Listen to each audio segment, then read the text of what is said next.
तो show time explainer में आप सबका स्वागत है, जहां पर हम देख रहे हैं लास्ट ऑफ अस के सीजन 1 के एपिसोड नंबर 9 को।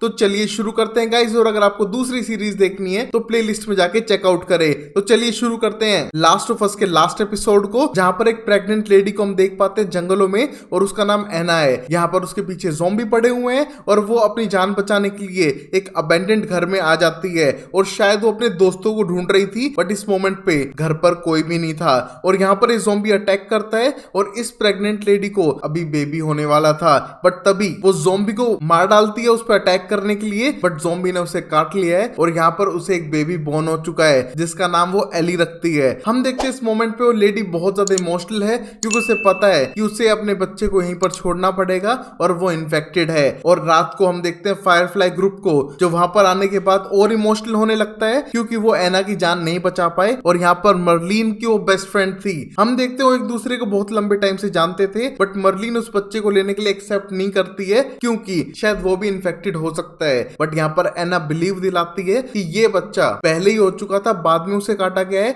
और प्लीज इसकी जान बचा ले, इसको बोस्टन लेके जाए, इसको एक नई लाइफ दे और इसे बचा ले। जिस मोमेंट पे वो अपना नाइफ भी उसके पास रख देती है, और ये देखकर मर्लिन बहुत ज्यादा इमोशनल थी, क्योंकि वो उसकी बेस्ट फ्रेंड थी। हम देखते हैं इस मोमेंट पे अपने बेस्ट फ्रेंड को उसे मारना पड़ता है, उस बेबी को लेके आ जाती है, और पता चलता है कि ये बेबी कोई और नहीं एली ही थी। जहां प्रेजेंट टाइम में हम एली को ट्रोमेटाइज देख पाते हैं, और इस मोमेंट पे वो जोल के साथ अपनी जर्नी कंटिन्यू करती है, और उसके ट्रोमा पुरानी मेमोरीज से है, जहां पर उस पर अटैक किया था। लास्ट एपिसोड में जाके देख सकते हो। और अब हम देखते हैं एली को, जो अपना सफर कंटिन्यू करती है जोल के साथ में, और जोल ऑब्जर्व कर पाता है कि एली कुछ ज्यादा ही शांत है। नॉर्मली वैसे रहती नहीं है, हमेशा चपड़ चपड़ चपड़, बट इस टाइम पे एली बिल्कुल शांत है। हम देखते हैं इस बात को जोल ने ऑब्जर्व किया था, और उसको हंसाने का भी ट्राई करता है, और उसे लेके जाता है बिल्डिंग के अंदर से दूसरी तरफ, जहां पर ऊपर हाइट से वो पूरे एरिया को देखेंगे और अपने आगे का रास्ता सेट करेंगे। जहां पर वो ऊपर जाने लगते हैं और उन्हें नजर आते हैं जिराफ, जिन्हें देखकर एली बहुत ज्यादा एक्साइटेड है,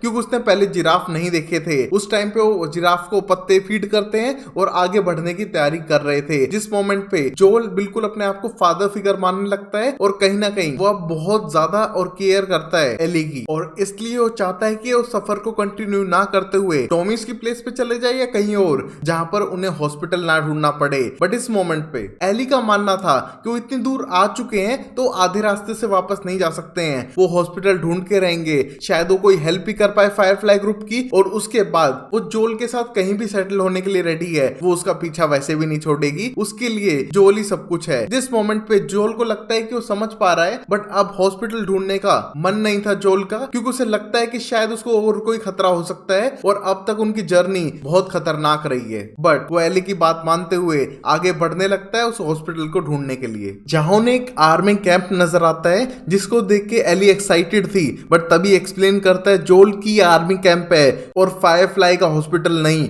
ये कैंप सेट किए गए थे 20 साल पहले, जब वो फंगस फैलना शुरू हुआ था, बट आर्मी उन्हें रोक नहीं पाई। बट हम देखते हैं इस मोमेंट पे एली को लगता है कि शायद सैरा भी इन कैंप में आई हो, बट तभी एक्सप्लेन करता है कि सैरा पहले ही मर चुकी थी और वो उसे मिस करता था, और उसके मरने के बाद वो बहुत ज्यादा क्रूअल हो गया और उसने बहुत सारे लोगों को यहाँ वहां मारा भी था। हम देखते हैं उस चीज का उसके पास गिल्ट तो है, बट वो ये सब कर रहा था क्योंकि उसकी बेटी मर चुकी थी। बट अब कहीं ना कहीं उसे एक और होप मिल चुकी है एली के रूप में, जहां पर वो उसके साथ अपना सफर आगे कंटिन्यू करता है, और उसके साथ बुरे बुरे जोक शेयर कर रहा था, जो शेयर करते हुए आगे बढ़ने लगते हैं। और तभी हम देखते हैं इनके पीछे कुछ लोग आकर इन पे अटैक करते हैं, जोल को बेहोश करते हैं, उन्हें यहाँ से ले जाते हैं, और पता चलता है कि ये फायरफ्लाई के लोग थे। और जब जोल की आंखें खुलती हैं, वो समझ चुका था फायरफ्लाई ने उनको पकड़ लिया है, और यहाँ पर एली उसने पहुंचा दी है उनके पास, बट वो फिर भी एली से मिलना चाहता था। बट यहाँ पर मर्लिन बताती है कि उसे सर्जरी के लिए रेडी कर रहे हैं,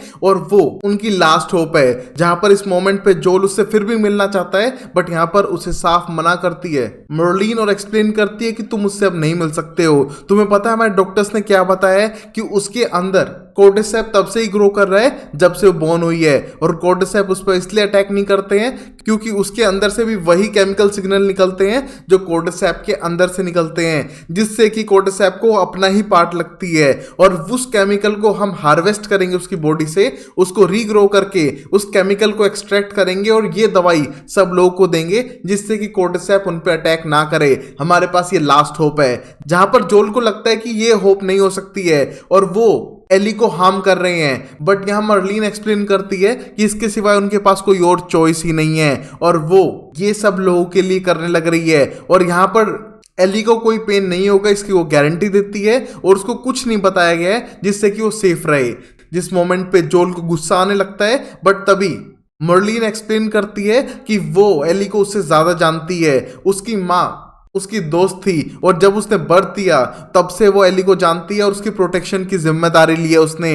बट अब इसके सिवाय कोई ऑप्शन नहीं था तो ये करना पड़ा और सिर्फ वही जानती है कि कितना खतरनाक है। जिस मोमेंट पे एली का नाइफ जोल को पकड़ाती है जो एली की मॉम ने उसे दिया था और इस पूरी सीरीज में हम उस नाइफ को देख पा रहे थे और ये नाइफ अब जोल के पास है और वॉर्न करती है सारे गार्ड्स को कि जोल को पकड़ के हाईवे तक छोड़ाओ और अगर ये कोई गड़बड़ करे तो इसे गोली मार दो। हम देखते हैं इस मोमेंट पे एली के ऊपर एक्सपेरिमेंट होने वाले थे जिससे कि एक मेडिसिन बना सके जो कोर्डिसेप्स फंगस को ह्यूमंस में फैलने से रोके और अटैक करने से भी।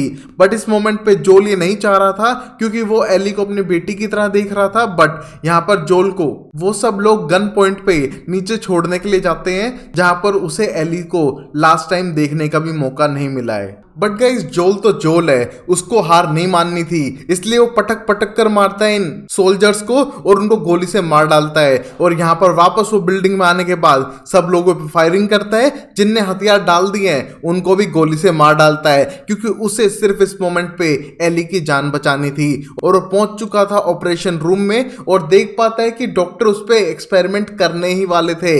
बट तभी वो डॉक्टर्स को रोकता है और डॉक्टर के बदतमीजी करने पे उसे भी गोली मार देता है और यहां से एली को उठाकर ले जाने लगता है। बट तभी मर्लिन गन लेके उसका पीछा करती है और उसे वार्न करती है कि जो वो कर रहा है बहुत ज्यादा गलत है। वो चाहे तो सब लोगों की जान बचा सकता है, वो कब तक एली को प्रोटेक्ट करके रखेगा, एली मर सकती है किसी भी ज़ॉम्बी या फिर रेडर के हाथों, फिर क्या होगा। इंसानियत की ये होप है, तुम्हें इस तरह खोना नहीं चाहिए। बट यहाँ पर जोल को लगता है कि उसे एली की जान खतरे में है और शायद ये सब वेस्ट हो जाएगा और ये सिर्फ एक एक्सपेरिमेंट है जहां पर वो एली की जान नहीं जाने देगा। जिस मोमेंट पे वो मर्लिन को भी गोली मारता है और उसे मारने के बाद एक गाड़ी में एली को डालकर यहां से चला जाता है। जिस मोमेंट पे रास्ते में एली की आंख खुलती है और बताता है जोल कि वहां पर कोई ऐसा एक्सपेरिमेंट नहीं हो रहा था, तुम जैसे पहले भी कुछ बच्चे आ चुके थे जो इम्यून थे, उन पे सिर्फ एक्सपेरिमेंट हुए और उनका कोई सॉल्यूशन नहीं निकला, इस वजह से उस पे एक्सपेरिमेंट नहीं हुए। और अब फायरफ्लाई ने क्योर को ढूंढना बंद कर दिया है क्योंकि क्योर तो है ही नहीं। जहां पर ये सारे जोल झूठ बोलने लग रहा था एली से जिससे कि वो उस पर गुस्सा ना करे और उसे सच छुपा कर रखे। बट एली के क्वेश्चन थे कि उसके कपड़े कहाँ हैं, जिसका जवाब जोल देता है कि वहां पर रेडर्स ने अटैक कर दिया था, उसे उसकी जान बचा के भागना पड़ा, उसके पास मौका ही नहीं मिला उसके कपड़े वापस उठाने का। जिसको सुनकर एली समझने की कोशिश करती है बट वो बहुत थकी हुई थी क्योंकि उसको मेडिसिन दी हुई है जिससे कि वो उठ नहीं पा रही थी। और यहाँ पर जोल वेट करता है उसके पूरे होश में आने का, जहां वो अब वापस टॉमी की प्लेस पे जाने के लिए तैयार है और वो सफर कंटिन्यू करता है एली के साथ में, जहां पर थोड़े टाइम बाद एली को अब होश आ चुका था। बट गाइस अब उनकी गाड़ी खराब हो चुकी है तो शायद उनको पैदल चल के जाना होगा अगले 5 घंटों तक। जहां रास्ते भर जोल बताने लगता है सैरा के बारे में पहली बार एली को कि किस तरह वो भी उसके साथ क्लाइंबिंग पे जाती थी, इस तरह हाइक करती थी। बट वो एली से थोड़ी अलग थी, वो थोड़ी गर्लिश थी और एली थोड़ी मर्दाना टाइप बिहेव करती है, कॉन्फिडेंट ज्यादा लगती है। जिस मोमेंट पे एली इन सब बातों पे बिलीव भी करती है और वो सैरा के बारे में और जानते हुए पहुंच चुकी थी टॉमी के कैंप तक। बट तभी एली भी अपना सबसे बड़ा सीक्रेट रिवील करती है जब उससे पूछा गया था कि उसने पहली बार अपनी बेस्ट फ्रेंड राइली को मारा था जब वो उसके साथ मॉल में थी और उसको बाइट कर दिया था उस ज़ॉम्बी ने। वो मुझसे पहले टर्न हो गई तो मुझे उसे मारना पड़ा और वो दिन मैं कभी नहीं भूल सकती हूँ। जहां पर एली थोड़ी ट्रॉमेटाइज थी बट उसको अपने बेस्ट फ्रेंड को मारना पड़ा था, इस वजह से वो किसी को ये बात बता नहीं पाई थी। बट पहली बार जोल पे ट्रस्ट करके उसे बता रही थी और उससे पूछना चाहती है कि क्या वो सच बोल रहा है, फायरफ्लाई के साथ जो भी हुआ वहां पर रेडर्स आए और उसकी जान बचा के लाना पड़ा।